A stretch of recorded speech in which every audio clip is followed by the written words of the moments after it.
Hello, YouTubers. Chuck Holler, 9th of Av. Well, here it is, the 11th month on the Hebrew calendar, which is Av, and it's the 9th of Av. A day of destruction normally for Israel. Both temples were destroyed on the 9th of Av. The witnesses gave a bad report on the 9th of Av. Many destructive things have happened on the 9th of Av. So 911. What would the matter of fact, just a few blocks from here, Hillary Clinton is at the Capitol where Obama announced his presidency from, where Abraham Lincoln lived and served. So, 9th of Av. Anyway, what about the church, though, for the 9th of Av? There's really never been anything bad happen to the church, only the Israeli people, based on the bad report that the 12 witnesses brought back. What could the worst thing happen to Israel? Could you imagine this for a second? Imagine the rapture. Israel's best friend is gone. This causes the scales to fall off their eyes. They realize that the Messiah, whom they had loved, waiting for their appearance, but didn't believe it was Jesus, they realize it's him, that they had pierced him. What a morning, what a horrible, horrible day to realize that your world is turned upside down. Everything that you believed in is not so anymore. Just totally turned around. How could this be? But it will be one day when the Gentile age is over. The Jews will receive their Messiah. It's almost kind of like other truths that are going viral on the internet. For instance, flat Earth. Big controversy about flat Earth. When you first hear about it, you think, "Oh my gosh, that's a joke, right? Flat Earth? You're kidding?" But you realize all of a sudden that only the people who tried to debunk this for their loved ones who are believing it realize that there's something about the curvature that one ought to take a look at. Now remember, condemnation without investigation is the height of ignorance. So don't condemn things you hear without first investigating it. I know Einstein likes to get credit for that, but he is not the person who brought that phrase out. Let me give you an example of your world being turned upside down by something that you think is truth. Like, for instance, you'll hear scientism. They'll talk about, well, that's verified by math. Math is truth. And there's some truth there. But once you start getting into the big super equations, once you get away from multiplications and additions and subtractions and squared off, for like the curvature is a mile times itself to 8 inches squared. So, and it doesn't work, folks. There's something seriously wrong there. I'm not going to go into that here, but take a look at that. There's something seriously, seriously wrong about that equation that NASA says is truth. Take this for truth. Have you heard the glass is the glass is half empty or the glass is half full? Rob Scuba did what a great point he brought out from a book he was reading. Let's turn that into a algebraic equation, because basically the only thing difference in it is whether you're optimistic or pessimistic. The glass is either half empty or half full. So half E equals half F. That would be a legitimate algebraic equation. Half E for empty equals half F. Yeah, same thing. Half full or half empty. Now let's multiply it by 2. Now that's E equals F. Well, that's a sound algebraic equation again, but it's a lie. Half empty or empty does not equal full. It's totally opposite. So, what elaborate equations are being used to tell us that Sirius is a star that's 400,000 light years away, and these supernovas, and oh, Lord, Lord, help us not to be deceived. 27 times in the New Testament it says, "Do not be deceived, my brethren." Lord, help us, Lord, help us, Lord, help us. Anyway, I'm not going to throw out dates of raptures, or because, folks, if you don't get it by now, after September 23rd, after this is the 22nd anniversary of Levi Shoemaker, this is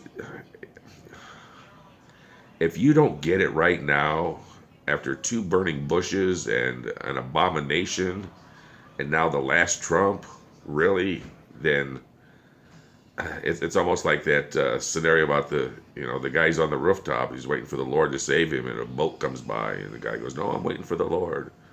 A helicopter comes by. "No, I'm waiting for the Lord." He finally dies. "Lord, why didn't you save me?" "Well, I sent a guy in a boat. I sent a guy in a helicopter." Wake up, people. Wake up. Get in the Word. If any man lacketh faith, it just says that you're not in the Word enough. Faith cometh by hearing, hearing by the Word. So if your faith is low, folks, just reach out and have some faith. Now, last time that I talked, and I am, folks, for those who are familiar with my eye, I am getting close to having surgery done to have it removed, unless the Lord does an intervention. And so, Lord's will be done. Keep me in prayer. The Lord's will be done, and I have the grace to handle whatever the decision is. I think I do, but sometimes what we think and what is true is different sometimes. So I'm going to read a little scripture before I close here today. And this is out of my favorite chapter, and I'm going to also read my favorite verse out of this favorite book, favorite chapter, James. And we're going to go to chapter 3. "Brethren, be not many masters, knowing that we shall receive the greater condemnation. For in many things we offend all." We offend people in the way we look at them, the way we gesture, the things that we do. It's pretty easy to offend somebody. People they're thin-skinned these days. "If any man offend not in word," meaning, with your mouth, "the same is a perfect man." Wow, a perfect man. They used to make jokes about, oh, they crucified the perfect one, but here the scriptures tell us, you want to be perfect? Shut the trap. I'm not trying to make light of the scriptures here, just, really, folks, we got to be careful what we say. You need to be very slow to speak. Is this what Jesus would say? WWJS. Not just WWJD, but WWJS.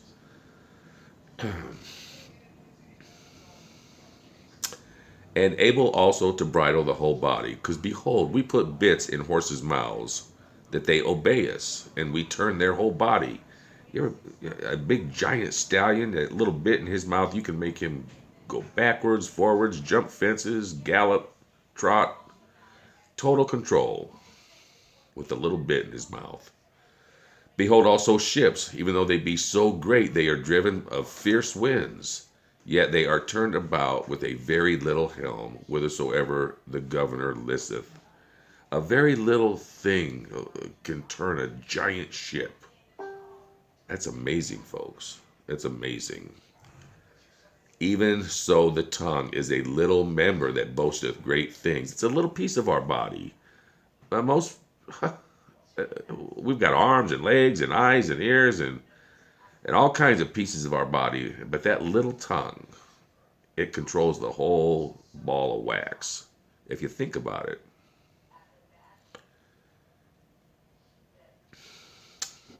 "It boasteth great things. Behold, how great a matter a little fire kindleth. And the tongue is a fire, a world of iniquity. So is the tongue among our members, that it defileth the whole body, and setteth on fire the course of nature, and it is set on fire of hell."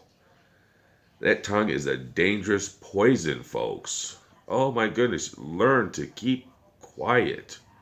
Learn that when somebody offends you, just keep your mouth shut. Just think about, is this what would Jesus say?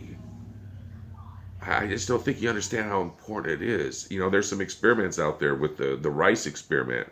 One you go to and for every day, oh, you're beautiful, I love you, and the other one you throw hate remarks at it, and one turns rotten and moldy and in a month, and the other one is still sweet looking and even has a nice aroma. The tongue is a very powerful, powerful thing. He spoke into existence the world. It was created with the tongue. The creator of all humanity, of all creation, he spoke it into existence, folks. For every kind of beast, and of birds, and of serpents, and of things in the sea is tamed, and hath been tamed of mankind. Yeah, we have dominion over it all. From lions to fish. You step into a lake, everything scatters and runs. You step into the forest, it all runs.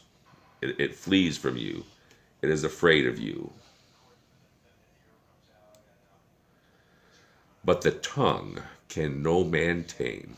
It is an unruly evil, full of deadly poison.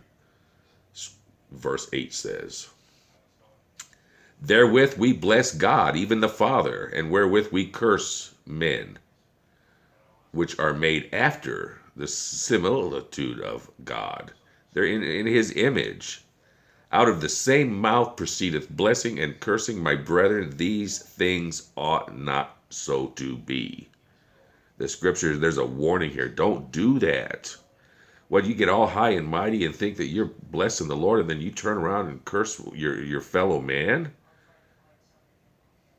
Even if he comes in and he steals your cell phone, go buy him a cover for it.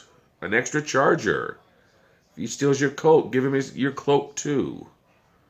There is nothing that should justify you spewing off the tongue. Folks, I can't tell you how dangerous the tongue is. Lord help us. Doth a fountain send forth at the same place sweet water and bitter? Can a fig tree, my brethren, bear olive berries? Either a vine figs? So can no fountain both shall yield water, salt, and fresh. Who is a wise man that and endued with knowledge among you? Let him show out of a good conversation his works with meekness of wisdom. But if ye have bitter envying and strife in your hearts, glory not, and lie not against the truth. This wisdom descendeth not from above, but is earthly, sensual, and devilish. For where envying and strife is, there is confusion and every evil work. I think it's in the Psalms of the Proverbs. It says, the strife will cease where there is no tale bearing. In other words, no gossiping. You want to cut the strife out of the mama drama, the daddy drama, any kind of drama? Straighten that tongue out. Where there are no talebearers, the strife will cease. I didn't realize that was in James here also. It's earthly, sensual, and devilish. For where envying and strife is, there is confusion, and confusion is not of God, and every evil work. But the wisdom that is from above is first pure, then peaceable, gentle, easy to be entreated, full of mercy and good fruits, without partiality, without hypocrisy. And the fruit of righteousness is sown in peace, and them that make peace. Blessed are the peacemakers. It's easy to be a peacemaker if you get control of that tongue. And you know what? It gets easier as you go on. The slower you are to speak, the easier it is. So, folks, Jesus is coming soon. You believe who he is and confess it with your mouth. and you shall be saved and your household. God bless. This is my first video with this avenue. I hope it came out okay. God bless this 9th of Av.